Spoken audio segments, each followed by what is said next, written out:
Hello guys, welcome back to my channel. So guys, आज मैं आपके लिए लेके आया किंग द लैंड के एपिसोड 8 की एक्सप्लेनेशन। अगर आपने इससे पहले के एपिसोड नहीं देखे तो आप उन्हें हमारे चैनल पर जाके देख सकते हो। साथ ही में मैं उन वीडियो के लिंक नीचे डिस्क्रिप्शन में भी दे दूंगा, तो आप उन्हें भी चेकआउट कर सकते हैं। और मैं आपको रैंडम सीन हटाकर मेन स्टोरी के हिसाब से एक्सप्लेन करूंगा। सो एपिसोड 8 की स्टार्टिंग में हमें यहाँ दिखाया जाता है कि असल में उस प्रिंस की जगह ना यहाँ पे गुआन दूल्हे की ड्रेस वहाँ पे पहन के आ चुका था। तो यहाँ पे सारंग भी ना उसे देख के काफी ज्यादा खुश हो रही थी। थैंक गॉड असल में ये गुआन है। और फिर ना असल में यहाँ पे इन दोनों की शादी हो जाती है, यानी कि एक छोटी सी फेक सेरेमनी थी शादी वाली। तभी फिर हमें यहाँ पे एक फ्लैशबैक दिखाया जाता है कि कैसे ना असल में यहाँ पे गुआन ने उसे बेवकूफ बना के दूल्हे वाली ड्रेस खुद ने पहन ली थी और उसे ना कोई दूसरी ड्रेस पहनने के लिए दे दी थी। तो यहाँ पे फिर प्रिंस को भी यही लग रहा था कि वो ड्रेस ना जो कि गुआन के हाथ में है वो काफी ज्यादा अच्छी है और शायद दूल्हा यही पहनता होगा। वो उससे कह रहा था कि वो ड्रेस तो मैं पहनूंगा और तुम ना ये ड्रेस पहनो। यहाँ पे गुआन तो उसके साथ झूठ मूठ की लड़ाई करने लग गया था और यहाँ पे वो प्रिंस भी कह रहा था कि नहीं, मैं प्रिंस हूँ इसलिए वो ड्रेस ना मैं ही पहनूंगा। फिर इधर जब ये सब खत्म होने के बाद यहाँ पे गुआन और सारंग साथ में बैठ के बातें कर रहे थे। वो यहाँ पे उस प्रिंस के बारे में बता रहा था कि वो ना बहुत बुरा है, वो बिल्कुल भी अच्छा नहीं, इसलिए तुम ना उसके ज्यादा करीब मत जाना। उसकी काफी सारी शादियां हो चुकी है और उसकी काफी ज्यादा गर्लफ्रेंड भी रह चुकी है, इसलिए वो ना तुम पे यहाँ पे लाइन मार रहा है, इसलिए तुम ना उससे दूर रहने की कोशिश करना। यहाँ पे गुआन उसे समझा ही रहा था कि उससे दूर रहना, कि तभी असल में वहाँ पे ना प्रिंस वहाँ आ गया था। और फिर यहाँ पे वो प्रिंस उससे कह रहा था कि तुम्हारी इतनी हिम्मत कि तुमने मेरे साथ ऐसा धोखा किया। तो यहाँ पे गुआन कह रहा था कि पागल इंसान को कैसा धोखा देना, तुम तो वैसे भी हो ही बेवकूफ। तो इस बात पे ना यहाँ पे फिर उस प्रिंस की और यहाँ गुआन की ना लड़ाई हो जाती है काफी बड़ी सी। ये दोनों एक दूसरे को नीचा दिखाने की कोशिश कर रहे थे।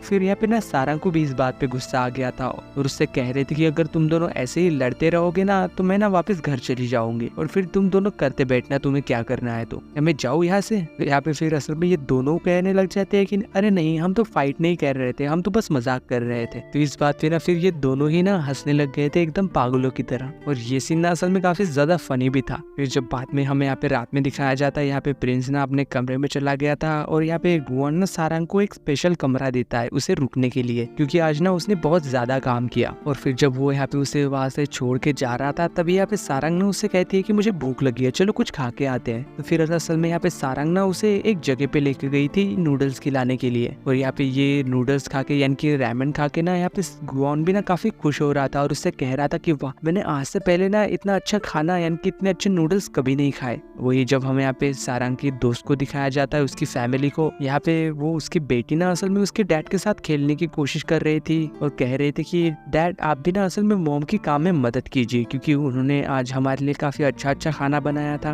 और यहाँ पे उसके डैड तो ना अभी भी फोन में जुटे हुए थे, वो यहाँ पे बिल्कुल भी काम नहीं कर रहे थे। और यहाँ पे डान्ना बेचारी अकेली घर का सारा काम करती है और सबके लिए यहाँ पे खाना भी बनाते हैं। यहाँ पे उसकी बेटी भी उससे कह रहे थे कि पापा आप कितने गंदे हो ना, मॉम यहाँ पे अकेला सारा काम कर रही है और आप कुछ भी नहीं कर रहे, सिर्फ टाइम पास कर रहे हैं। और मैं ना असल में बड़ी हो के आप जैसे निकम्मे इंसान से बिल्कुल भी शादी नहीं करूंगी। तो असल में यहाँ पे उसके डैड को भी ना इस बात से जरा भी फर्क नहीं पड़ रहा था, क्योंकि वो ना बहुत ज्यादा ही निकम्मा था। यहाँ पे डायमंड भी उसे कहते हैं कि कम से कम कचरा तो बाहर फेंक के आ जाओ, लेकिन वो ना फिर यहाँ पे सोने का नाटक कर रहा था। इस वजह से यहाँ पे फिर डायमंड ना अकेले ही बाहर कचरा फेंकने के लिए चली गई थी। वही जब नेक्स्ट डे हमें यहाँ पे फिर से होटल में दिखाया जाता है, यहाँ पे उसकी कलीग ना वहाँ पे आ गई थी एक बड़ा सा बॉक्स लेके। उससे कह रहे थे कि पता नहीं तुम्हारी मेरे से क्या दुश्मनी है जो कि तुम हमेशा ही मुझसे अपना काम करवाती रहती हो। और यहाँ पे सारंग को तो समझ ही नहीं आ रहा था कि ये कह क्या रही है। यहाँ पे वो लेडी कह रहे थे कि तुम्हारा हर काम ना मुझे ही करना पड़ता है, ये ड्रेस ना असल में प्रिंस ने तुम्हारे लिए भेजी है क्योंकि तुम्हें ना ये ड्रेस पहन के आज शाम की पार्टी में जाना है। यहाँ पे असल में सारंग का तो जाने का बिल्कुल भी मन नहीं था, लेकिन वो यहाँ पे होटल में ना काम करती है इसलिए उसे ना जाना ही पड़ता है। और फिर जब शाम को यहाँ पे सारंग ना उस पार्टी में पहुंचती है तो वो देख के ना काफी ज्यादा शॉक हो गई थी। यहाँ पे तो कोई भी नहीं था, सिर्फ वो प्रिंस था और यहाँ पे उसने काफी ज्यादा अरेंजमेंट भी करके रखी थी सिर्फ उसके लिए। यहाँ पे फिर वो उसे खाने के लिए बिठाता है और वो जब यहाँ पे वेटर को बुलाता है तो वो वेटर और कोई नहीं बल्कि गुआन था। ये देख के ना असल में सारंग भी काफी शॉक हो गई थी और ये ना असल में यहाँ पे इस प्रिंस ने ही करवाया था उस कॉन्ट्रैक्ट की वजह से। और यहाँ पे गुआन को भी ये सब करना पड़ रहा था, क्योंकि असल में वो यहाँ पे सारंग को उसके साथ अकेला तो नहीं छोड़ सकता था ना। और तो और यहाँ पे सारंग को भी ना इस बात का काफी ज्यादा बुरा लग रहा था, और साथ ही में इसके ऊपर गुस्सा भी आ रहा था कि प्रिंस के ऊपर कि वो उसे वेटर कैसे बना सकता है। फिर वो यहाँ पे गुआन को ये सब करने से मना भी कर रही थी, लेकिन यहाँ पे वो प्रिंस तो कह रहा था कि तुम अनकंफर्टेबल बिल्कुल भी फील मत करो, ये आज ना मेरी तरफ से है, क्योंकि तुम ना बहुत ही ज्यादा स्पेशल हो मेरे लिए। वो फिर यहाँ पे एक बड़ी सी डायमंड रिंग निकाल के ना उसे यहाँ पे फिर वो प्रपोज कर रहा था। तो इस बात पे गुआन तो काफी ज्यादा भड़क गया था, उसे काफी ज्यादा गुस्सा आ गया था, और वो यहाँ पे सीधे ही जाके ना उससे कह जाता है कि बस अब बहुत ही हो गया, अब मैं ना तुम्हें जरा भी बर्दाश्त नहीं कर लूंगा। और वो उसके पास से वो रिंग ले लेता है और कह रहा था कि तुम उसे प्रपोज नहीं कर सकते, क्योंकि वो ना मेरी है, और ये सब बेतुकी हरकतें ना करना बंद कर दो, वरना मैं तुम्हें इस होटल से अभी निकाल दूंगा। यहाँ पे वो प्रिंस तो कह रहा था कि नहीं, तुम ऐसा नहीं कर सकते, क्योंकि तुमने ना मेरे साथ कॉन्ट्रैक्ट किया है। तो फिर ना असल में यहाँ पे सारंग उसे रोक लेती है और वो रिंग उससे वापस मांग रही थी। तो असल में यहाँ पे ये देख के ना गुआन तो काफी ज्यादा शॉक हो गया था और उसे काफी बुरा भी लग रहा था। पर यहाँ पे असल में वो रिंग ना सारंग उस प्रिंस को वापस दे देते हैं बड़ी ही रिस्पेक्ट के साथ, और उसे मना भी कर देती है। यहाँ पे सारंग उससे कह रहे थे कि मैं ना आपको लाइक नहीं करती, आप हमारे होटल के कस्टमर है, इसलिए मैं ना आपको हमेशा ही अच्छा ट्रीट करूंगी, और जब आप हमारे होटल में दोबारा आएंगे ना तब भी मैं आपको ना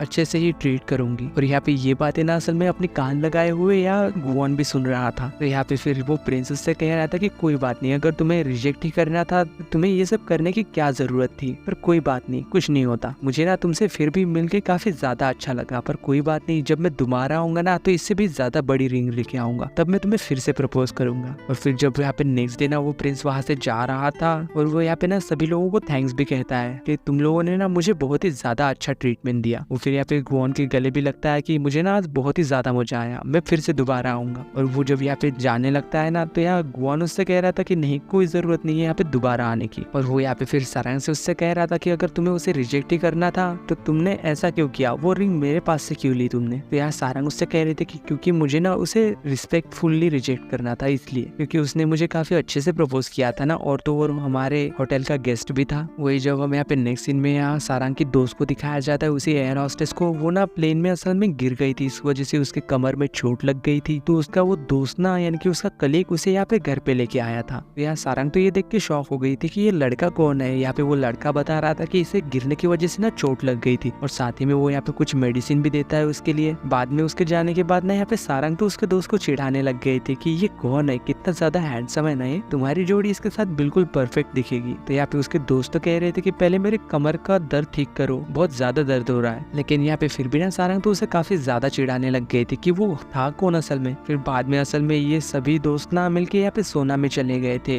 वो यहाँ पे काफी ज्यादा मजे भी करते हैं और इसी प्रोडक्ट की शायद एडवर्टाइजमेंट भी करने लग जाते हैं। यहाँ पे काफी लेडीज ना उसकी बात सुन सुन के उनके पास आ जाती है वो प्रोडक्ट खरीदने के लिए। वही दूसरी तरफ यहाँ पे गुआन के फादर को इन दोनों के साथ दिखाया जाता है। तो यहाँ पे गुआन के फादर ने उसके काफी ज्यादा तारीफ कर रहे थे, क्योंकि उसने प्रिंस को काफी अच्छे से ट्रीट किया, और साथ ही में हमारे होटल की 12th एनिवर्सरी भी आने वाली है। यहाँ गुआन उससे कह रहा था कि कोई बात नहीं, ये इवेंट ना मैं हैंडल करूंगा। यहाँ पे उसकी सिस्टर तो इसके लिए मना कर रही थी, लेकिन फिर भी यहाँ पे उसके फादर ना उसे इस बात के लिए मान गए थे। बाद में जब दिखाया जाता है कि यहाँ पे हारिन ना उसकी सिस्टर उसके ऊपर काफी ज्यादा गुस्सा कर रही थी और उससे कह रही थी कि क्या तुम मुझे चैलेंज करना चाहते हो। यहाँ गुआन कह रहा था कि हाँ शायद, क्योंकि मैंने तो असल में तुमसे दुश्मनी स्टार्ट ही नहीं की थी, वो तो तुम थी। अगर तुमने अब स्टार्ट कर ही दिया है तो मैं भी ना इसे अच्छे से निभाऊंगा। फिर बाद में असल में यहाँ पे गुआन ना असल में सोना में पहुंच गया था यहाँ पे सारंग से मिलने के लिए। यहाँ पे सारंग उसकी फ्रेंड भी फिर उससे मिलती है, तो वो सभी ना काफी खुश लग रहे थे। और बाद में असल में यहाँ पे गुआन भी ना उन लोगों की काफी ज्यादा हेल्प करने लग जाता है उस प्रोडक्ट की एडवर्टाइजमेंट करने में। फिर यहाँ पे वो लोग उसे एक खाने के लिए देते हैं। पहले तो वो उसे खाने से मना कर रहा था, लेकिन जब वो उसे खाता है ना तो वो उसे काफी ज्यादा पसंद आ रहे थे और वो सभी के सभी खा लेता है अकेले ही। वही फिर जब हमें यहाँ पे नेक्स्ट डे की शाम को दिखाया जाता है, यहाँ पे असल में गुआन ने ना सारंग को मिलने के लिए बुलाया था डिनर पे। तो जब यहाँ पे सारंग वहाँ पे पहुंचती है तो वो देखती है कि यहाँ पे गुआन ने ना सभी अरेंजमेंट पहले से ही करके रखा है काफी अच्छे से। तो वो भी ये सब देख के ना काफी ज्यादा खुश हो रही थी। वो साथ ही में देखती है कि यहाँ पे गुआन तो खुद ही अपने हाथों से खाना बना रहा है उसके लिए। तो असल में यहाँ पे उसने तो यहाँ सारंग को प्रपोज करने के लिए प्लानिंग कर रखी हुई थी, लेकिन कुछ देर बाद जब वो फिर से खाना बना रहा था तो यहाँ पे अचानक से ना आग लग जाती है, जिस वजह से यहाँ पे एक ग्लास नीचे टूट के गिर जाता है और साथ ही में वहाँ पे आग लगने की वजह से पानी भी गिरना चालू हो गया था। यहाँ पे